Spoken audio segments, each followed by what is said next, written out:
transport, logistics, and manufacturing play a critical role in driving economic growth and connecting Namibia to the global market.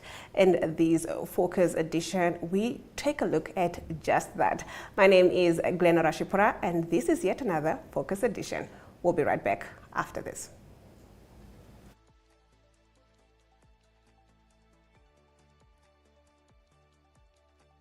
At ACT Logistics, our goal is to provide a one-stop shop service for our customers through dedicated partnerships locally and globally. Contact us today at 061-258668 or via email at www.airfreight.com.na, Namibia and beyond.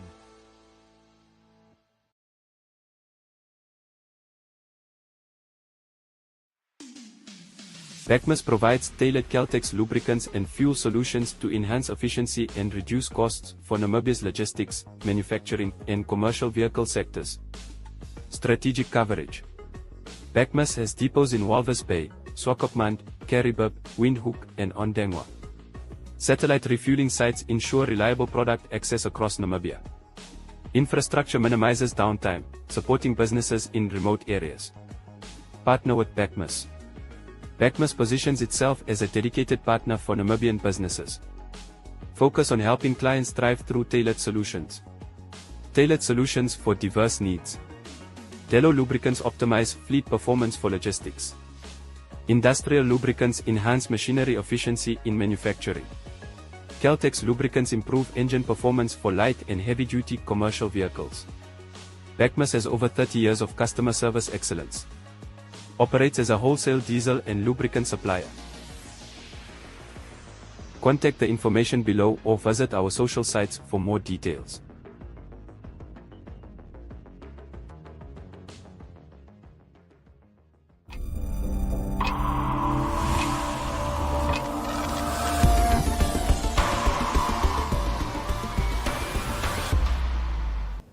I'm now joined by Augeto Greg, a senior journalist who was part of the team that's behind these Focus edition. And of course, you can grab one of these in the Namibian Sun, the Republican, or the Allgemeine Zeitung.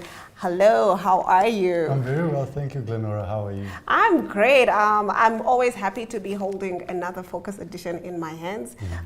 You and I, it's not our first time.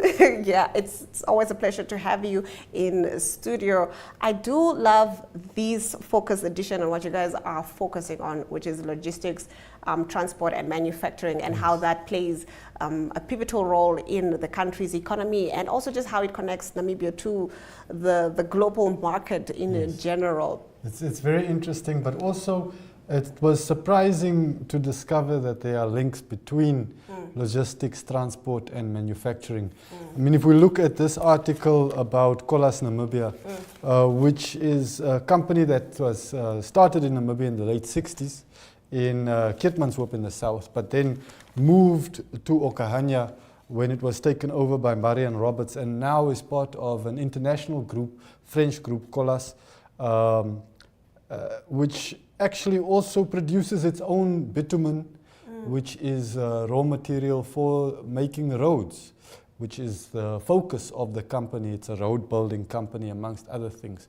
So you can see that they are manufacturing their own material to use in the construction and rehabilitation of roads, which is crucial in terms of transport and logistics. And it just illustrates those ties. And also, one of the things that we were talking about right before getting on camera was that these transport, logistics, and manufacturing, they're all interconnected, but they also stand alone. As we can have manufacturing on its own, you can have logistics, and you can have transport on its own, but they're very much interconnected, and they play a crucial role in terms of how Namibia interacts with the world, what we bring in, what we take out, and so forth. And I really, really love that in this edition we have a sort of an understanding of how each element plays and also how it interconnects with the rest. Yeah, let's get into the other articles because they are quite interesting. You do have Namibia continues to boast the best roads in Africa. And this is one of the things that we've always been proud of. Like we do have a good road infrastructure, and I like that it's highlighted in this. Well, it's accolades that we've achieved, and I'd just like to mention that it plays into the national ambition to become transport and logistics hub for Southern Africa, to provide access to the ocean via Walvis Bay, to our landlocked neighbors, Zambia and beyond, and to open up the hinterland. But coming back to our roads, just last year we received the accolade based on a study done by Statistica, which is an international statistics organization. But they just confirmed the same recognition that we received the previous year from the World Economic Forum. And in recent years, you know, we've managed to attain that accolade 6 years running. So yeah, we have excellent road systems, and I think what comes out in that article is the need to maintain. You can't just achieve it once off. It's about laying the foundation, continuously maintaining what you have and upgrading, adding to it all the time. And what you will see there, where the article continues on page 8, is a whole list of current and future projects. Yes, I saw that, and I really did appreciate that little bit of information because it does give you an idea of, oh, this is still being built, or this road is going to connect to this road, and it's going to expand further in this direction, and so forth. So I really did appreciate seeing that. And of course, all of that implies a lot of spending, a lot of money, but also jobs. So it is one of the sectors in our economy which is helping to curb the raging unemployment that we face in Namibia. Yes, I love that. I love that. And I did like the going green, what the industry can do, because everybody, especially when it comes to the mining sector, everybody talks about going green, making sure that your practices are in alignment with, you know, the green principles, and, you know, taking care of the climate and making sure that, you know, we adhere to the policies and rules around that. And I love that we have included that when it comes to logistics and transport. I think and also manufacturing as well, It's an expression of who we are as Namibians. You know, we've got a wonderful environment, scenery, fauna and flora, but it's also very fragile.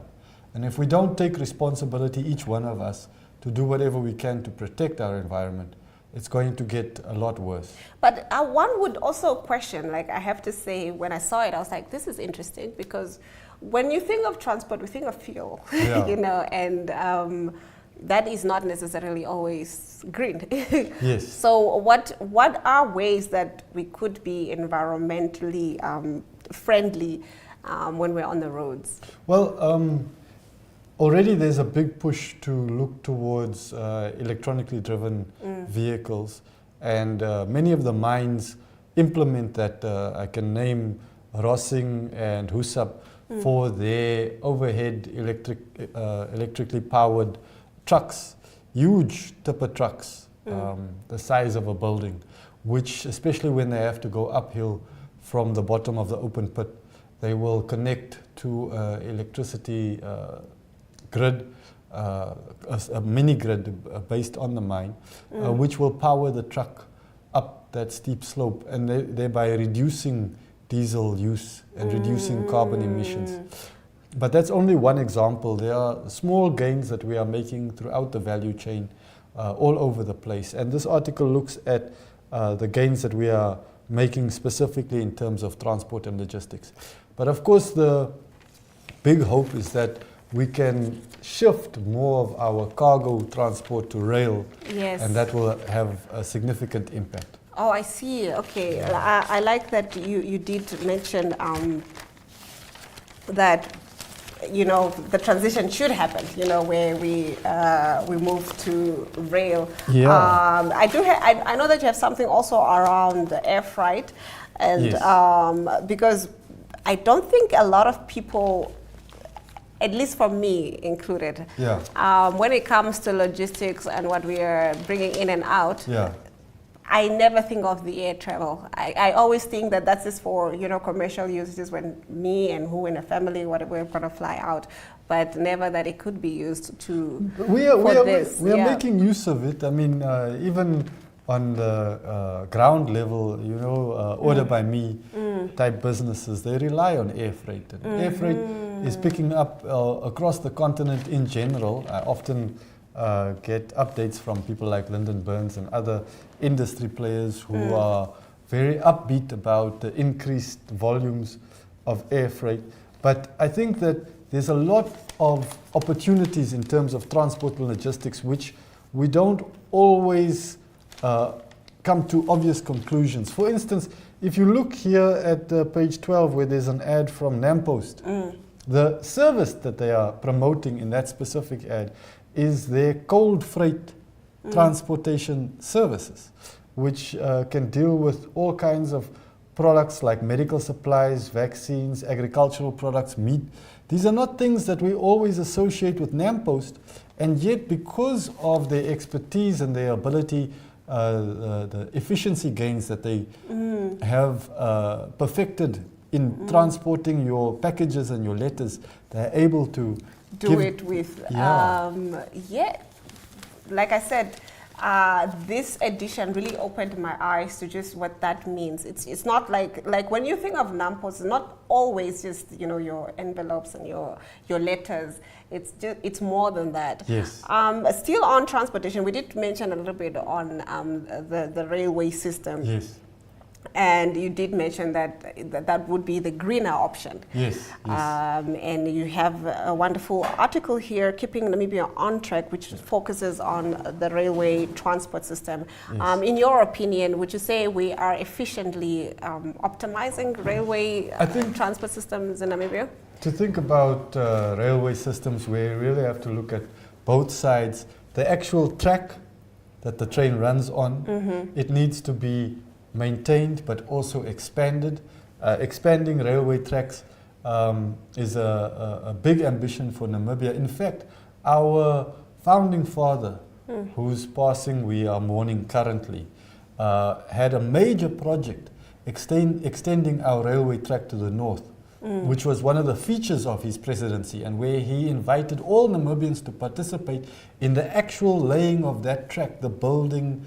You know, you could contribute financially or through your skills, but you could also go and do the physical labor, and that's how we built that. We've got a proud history of rail in Namibia that stretches back to 1897, so it's more than 100 years. That is quite some time. That, currently, Trans-Namib is struggling to maintain the levels of service that we need in order to transfer a lot of the bulk to rail, which is what we want. And it's not just on a national level, but also from business point of view. Look at mining. There are significant efficiency gains, which translates into saved Namibian dollars if we can get more of the bulk cargo onto rail. All right, we will continue this conversation because I have quite a few more questions that I would like to get into with you. But we'll be right back after the break. Colas connects our businesses, roads and urban development, railways, safety and signaling, construction materials, civil engineering, water and energy transport, building and deconstruction. Visit colas.com for more.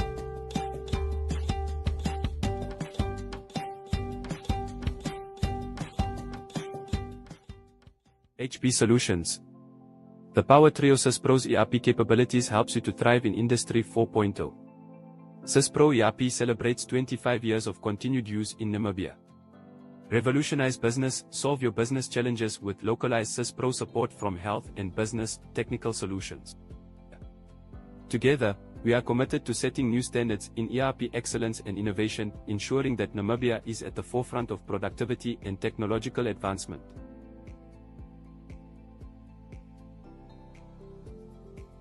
Contact Rhino today to see how Sysproc can revolutionize your business in Namibia.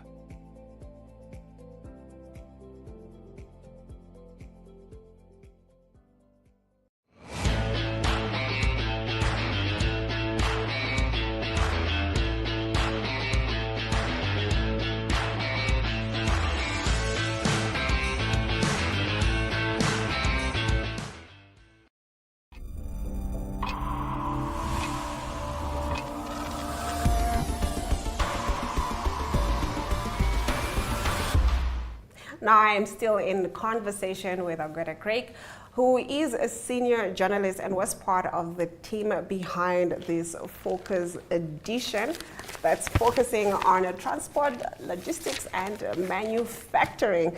Now, another thing that I did like seeing in this edition was that you guys included taxis in here. You know, public transport is a huge issue in Namibia. It's often one of the things where there's something to be desired.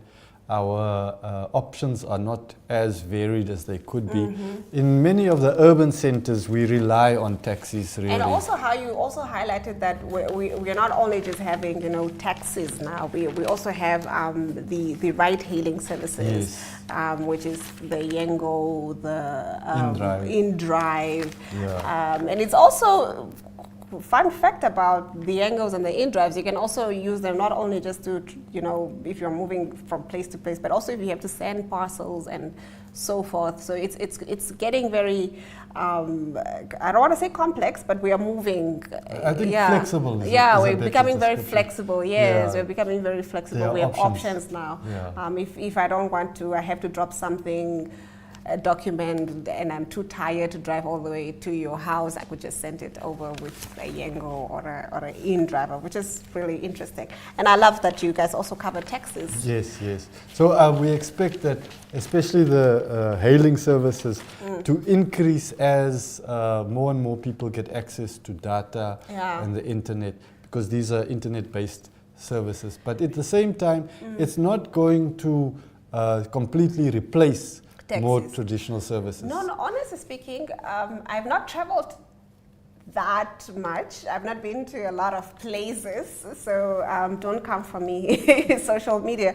But I have to say, Namibia does have quite a reliable public transport system. Yes.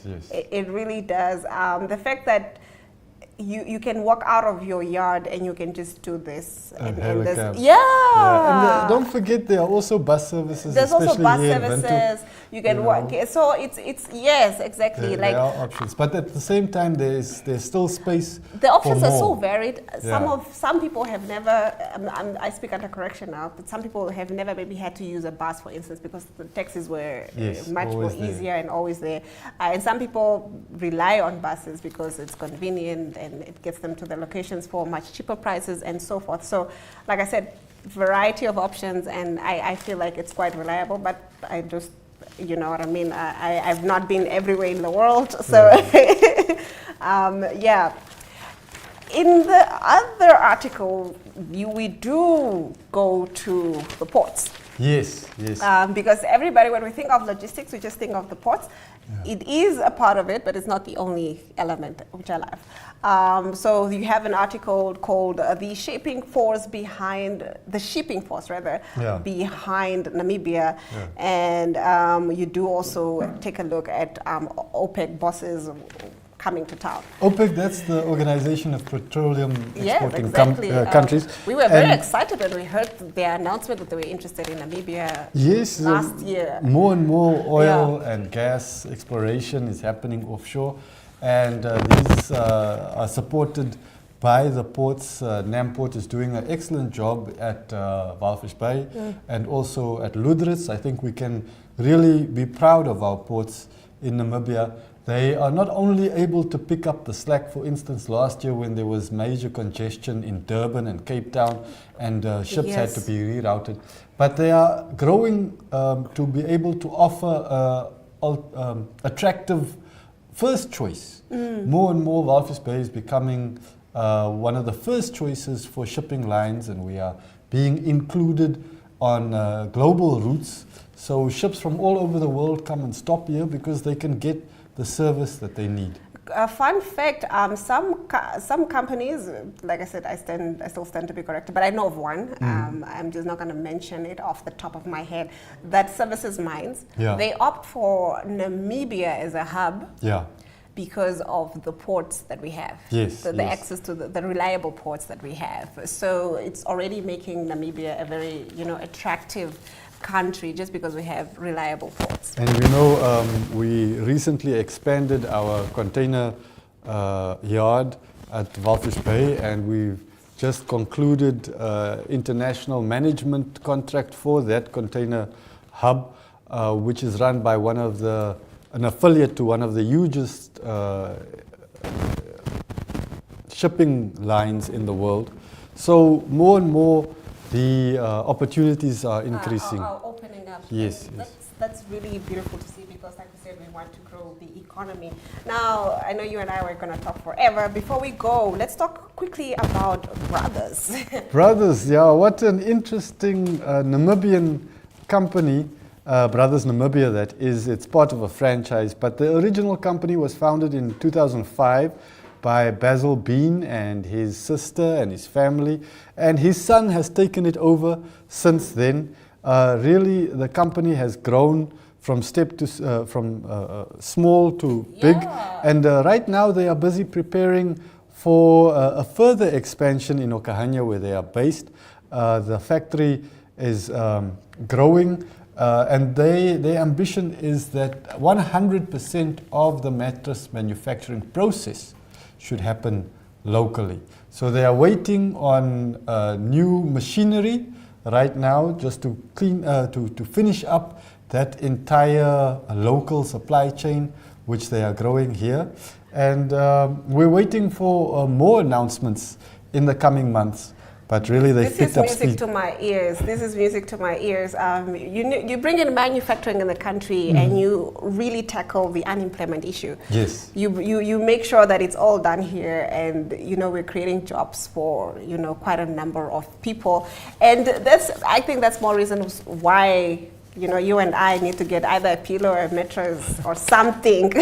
Support Brothers. Yeah, from Brothers, because we want to show that we appreciate what you guys stand for, and let's make it from Namibia, and we have it in our homes. I totally love that. And let's keep the money flowing here. Let's keep the money flowing here, and that's how we grow the economy.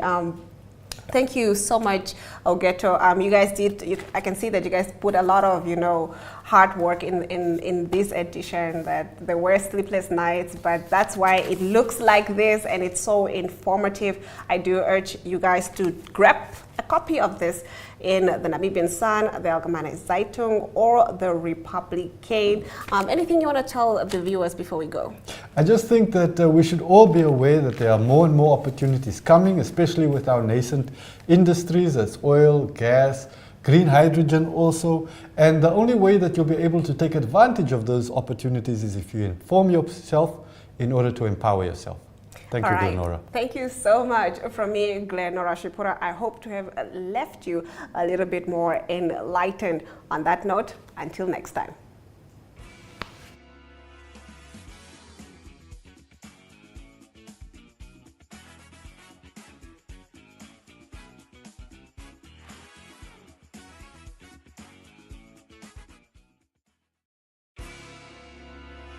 Feeding the nation one meal at a time.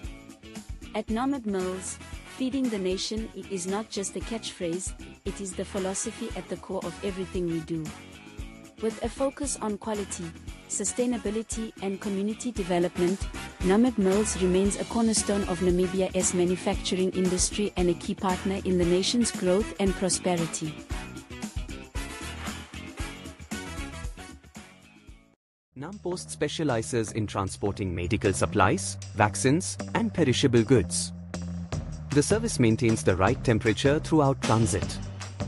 State-of-the-art cold chain trucks are part of the fleet.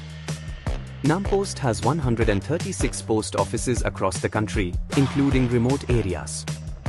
The company prioritizes the safe and reliable delivery of goods.